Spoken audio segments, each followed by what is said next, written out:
어제 좀 이렇게 소식이 전해진 것 중에서 여인영 전 방첩사령관, 김용현과 윤석열과 뗄래야 뗄 수 없는 충암고 맨 막내 후배가 결국은 지금에 와서야 깊이 후회하고 있다면서 본인의 법정의 사실관계를 다투기 위한 증인 신문도 포기한다고 했는데 이거는 그냥 알아서 해주십시오 이거거든요. 그러니까 이제 와서 이제 내가 정말 큰 일을 저질렀구나. 왜 그렇게 깨달았겠어요?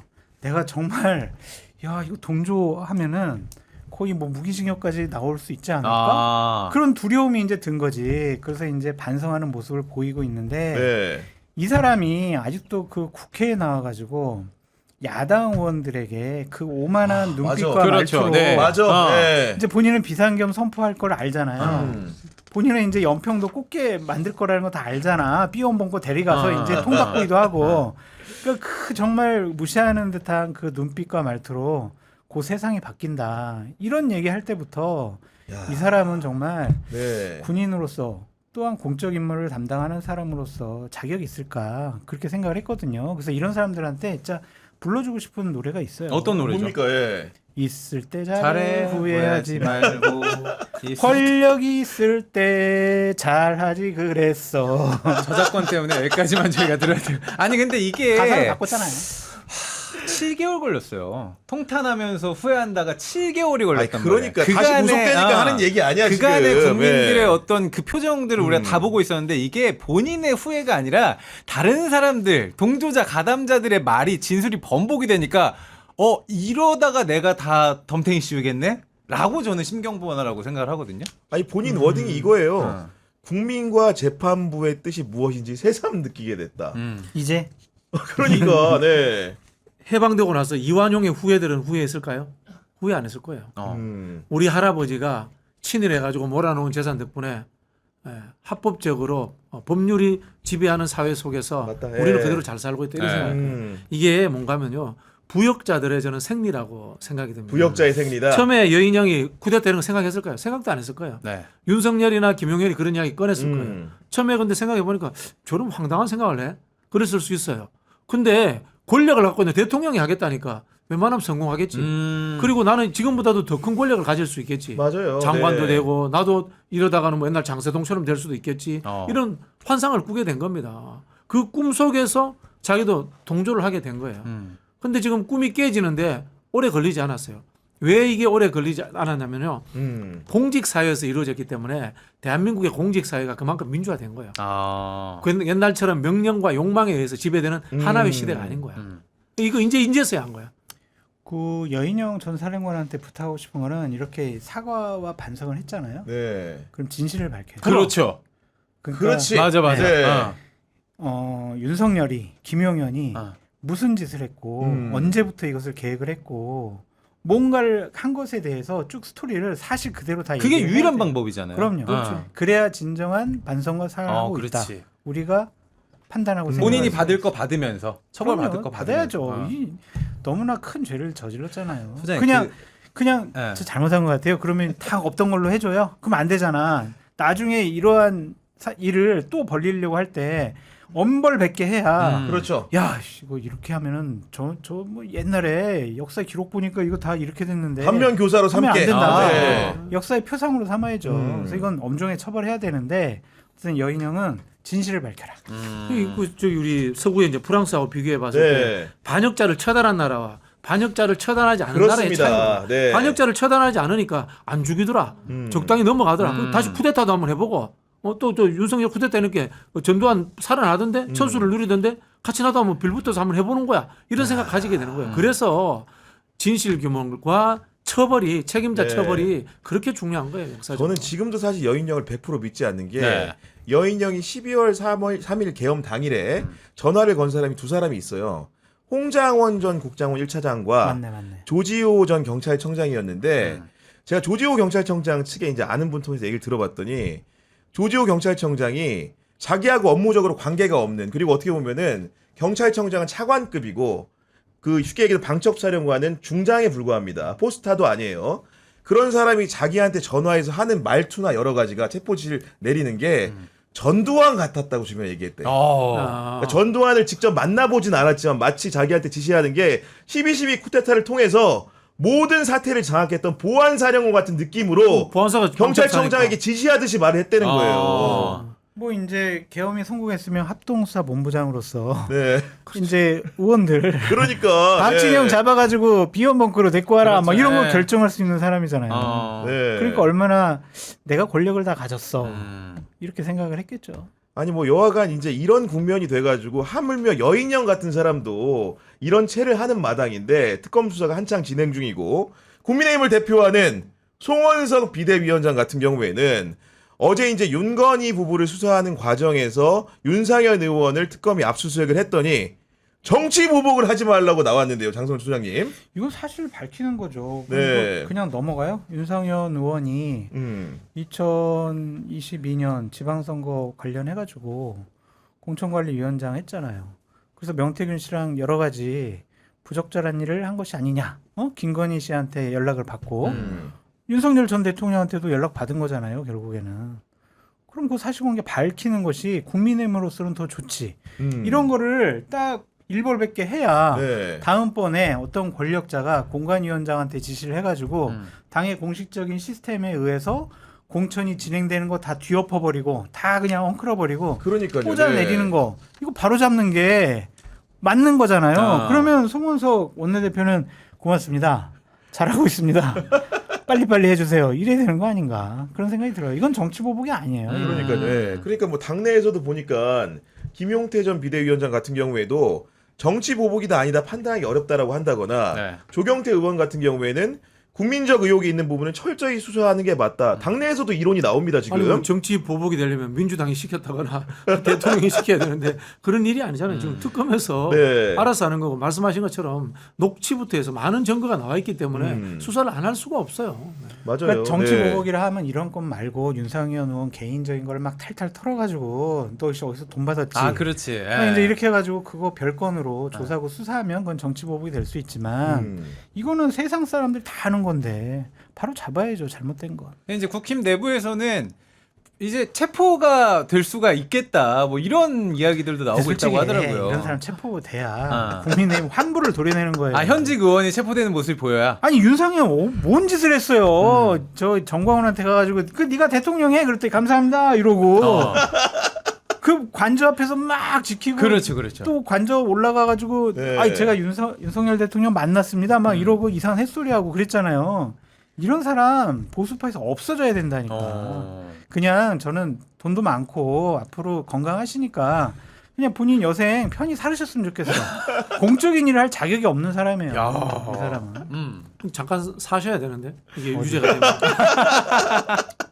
아, 체포돼서 그냥 나오는 게 아니라 네, 학교를 안 갔어. 아니 그리고 자승자박인 게 김기현 대표 체제 있을 때 국민의힘에서 이재명 대통령에 대한 사법 리스크가 있다고 했을 때 그렇게 국회의원의 그 쉽게 얘기하면은 권한을 버리라고 체포동의안 오면 그대로 맞으라고 이렇게 주장했던 분 중에 하나가 윤상현 의원입니다. 그렇지 않습니까? 본인 이제 네. 체포 동의안 오면은 그대로 받을 통과 되겠네요. 이게 이제 우리가 제도 문제를 접근하는 방식이 있어요. 특히 이제 진보라고 생각하는 사람들이 법률 제도로 모든 것을 완벽하게 사회적 진보를 이룰 수 있다 이런 착각하는 경향이 있는데요. 결국은 사람의 문제예요. 특활비 문제도 마찬가지입니다. 윤석열 정부 특활비는 필요 없어요. 윤석열이 술 퍼먹었기 때문에. 이재명 정부라든가 막 일 잘하는 정부에서는 특활비가 필요할 수도 있는 거예요. 그런 식의 우리가 좀 사람 중심의 사고를 할 필요도 있다 이런 생각이 듭니다. 그거는 또 너무 그런 것 같고 그 대통령실의 특활비라든지 검찰 특활비는 법적 제도적으로 좀 보장되어 있는 거기 때문에 특정인이 뭐 유용을 할 거다. 그것 때문에 하는 거예요. 안 되지. 그거는 이제 국회에서 어. 운영위 차원에서 특활비 잘 썼냐 못 썼냐 그거를 검증하는 또 견제 장치가 있잖아요. 네. 윤석열이니까 안 돼. 솔직히 안 된다고 생각은 드는데. 윤석열 관상만 봐도 안 돼. 아니 그거는 술 먹었을 것 같아. 대통령실에서 감사원의 기능을 국회로 넘긴다고 하지 않았습니까? 네, 뭐 네, 그런 역할들을 국회에서 좀 해주면 되지 그럼요. 않겠습니까? 근데 이제 누구 진영에 따라서 정권에 네. 따라서 특활비를 뺐다가 진영에 넣다가 따라서는 아니고 사람에 따라서. 근데 저는 개인적으로 국회와 대통령실의 특활비는 있는 게 맞다고 봐요. 있는 게 저도 그렇게 왜냐하면 생각합니다. 솔직히. 예. 이 사법 행위와 다른 수준의 통치 행위가 이루어지는 차원이기 때문에 네. 있다고 보는데 뭐 검찰이나 이런 쪽은 특활비가 있다면은 어떤 방식이든 간에 영수증이라든가 증빙이 돼야 된다. 뭐 그런 생각이 듭니다. 그런 좀 제도적인 개선 차원에서 그러면 특활비를 좀 줄이고 업무 추진비를 좀 상향하면 공개적으로 쓸 수 있는 업추비를. 돈을 늘리자. 업무 네. 추진비는 카드로 쓰거든요. 맞아요. 네. 그러니까 투명하지. 특활비 보통 뭐 밥 먹거나 뭐 술 마시거나 뭐 어디 용돈 주거나 막 이런 데 쓰잖아요. 그럼 밥 먹는 것들은 증명을 하면 되는 거니까 네. 업추비의 상향을 좀 조정하면 되지 아니, 않을까. 상향하고 그다음에 업추비에 그 저기 뭡니까 음료 및 주류 네. 포함시켜도 된다고 봐요. 음료 및 주류를 포함시켜도 된다고 봐요. 현실적으로 해야 된다고. 네. 네. 뭐 뻑하면 가가지고 이런 이야기. 아이고 저기 뭐야 그 술 먹은 건 빼주세요 이런 이야기 하잖아요. 현실적으로. 그렇죠.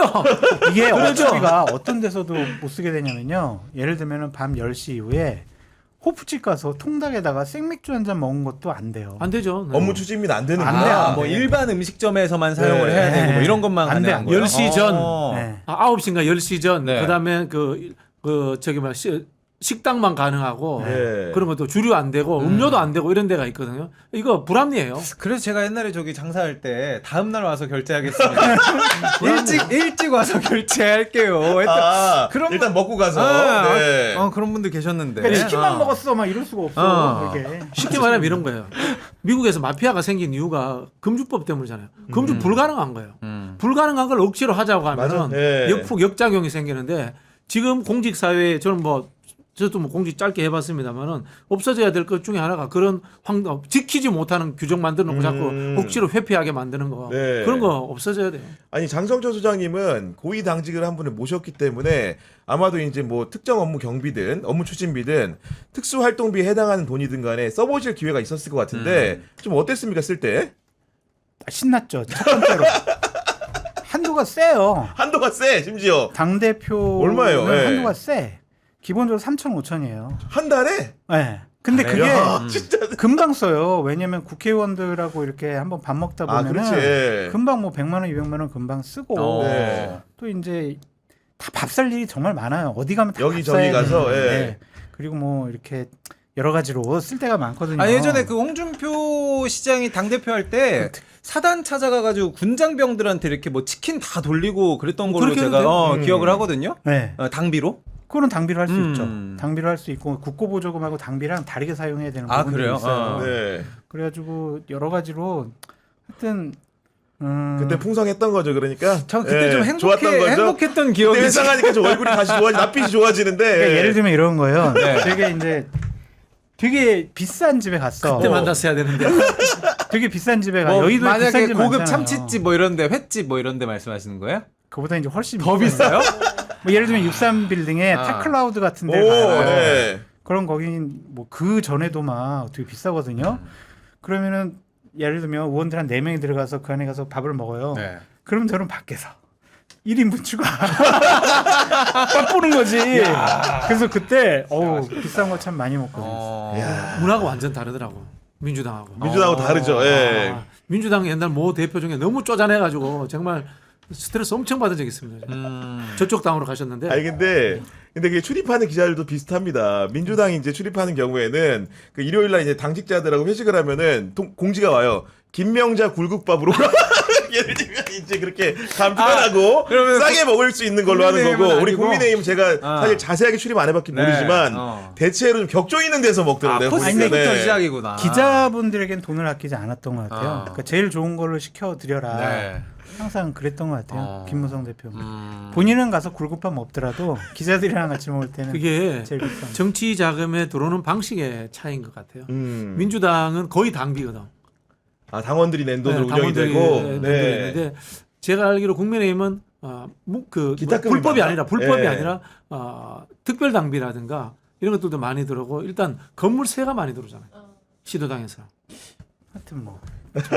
지금 그 기자님 여론으로 굴국밥이 어때서 그러냐 지금. 아 그냥 비유가 그랬다는 점으로 이해해 주시고 어쨌든 간에 굴국밥이라는 게 이제 10,000원 안팎의 그러니까. 비교적 요즘 사 먹기에도 저렴한 그런 음식이기 때문에 비유적으로 들은 네, 거지 제가 네, 특별하게 굴국밥을 원한이 있거나 이런 게 아니니까요. 진짜 좋아하잖아. 여의도 앞에 그러잖아요. 국회 앞에 그 김명자 굴국밥 그렇게 거기 유명하잖아, 엄청 원래. 유명해요. 홍보입니다. 아니 그런 상황인데 네. 여간 국민의힘 같은 경우에는 지금 보면은 그 윤상현 의원뿐만이 아니고 김성교 의원은 또 출국 금지가 되고 그 외에도 내란 특검에서도 뭐 추경호 전 원내대표를 비롯해서 지금 이제 거론되는 이름들만 이렇게 쭉 손으로 헤아려 봐도 10명 가까운 사람들이 수사 대상에 오를 수 있기 때문에 그렇죠. 지금 뭔가 지금 대비를 안 해놓으면 당에 크나큰 위기가 닥칠 것 같긴 합니다. 그런데 네. 이게 이제 특검들이 수사를 하면서 여러 가지 혐의나 사안들이 밝혀질 거잖아요. 그럼 송원석 비대위원장이 얘기하는 것처럼 정치 보복만 갖고 이거 방어 못해요. 끊어내야 할 거는 끊어내야 돼요. 도려내야 된다. 아 그렇죠. 이거 어떻게 그냥 다 뭐 내란에 동조했다라고 하면 그걸 정치 보복이라고 어떻게 방어할 거냐고요. 그렇죠. 선을 그어서 내줄 거는 내줘야 된다니까요. 근데 그 내줄 앞자리에 송원석 비대위원장이 있을 수도 있으니까. 아니 송원석 비대위원장이 45인의 결사대 중에 한 명 아닙니까? 관저 앞에서 윤석열 지키자. 네. 윤석열 탄핵이 결론이 났잖아요. 그러면은 헌법재판소에서 잠정적으로 내란 행위라는 것이 인정이 된 거예요. 네. 법률적 완벽한 증거를 다 갖춰내지는 못했지만 형법상으로 그런 상황에서 거기에 해당되는 부분들에 대해서는 방어하면 안 되는 거예요. 결국은 뭐냐면 국민의힘이 내란의 강을 못 건너고 있는 거예요. 아직도 여전히. 그렇죠. 뭐 예를 들어 가지고 갑자기 송원석이 뭐 일본에다가 뭐 그 송금했다. 일본 정부하고 잘 지내려고 송금했다. 이런 이야기 나오면 이건 조작일 수도 있고 그다음에 탄압일 수 있는데 그런 게 아니잖아요. 맞아요. 윤석열 네. 내란과 관련되는 것들, 그다음에 윤석열의 불법 김건희의 불법 행위와 관련되는 것들이기 때문에 여기서는 빠져나가기 어려워요.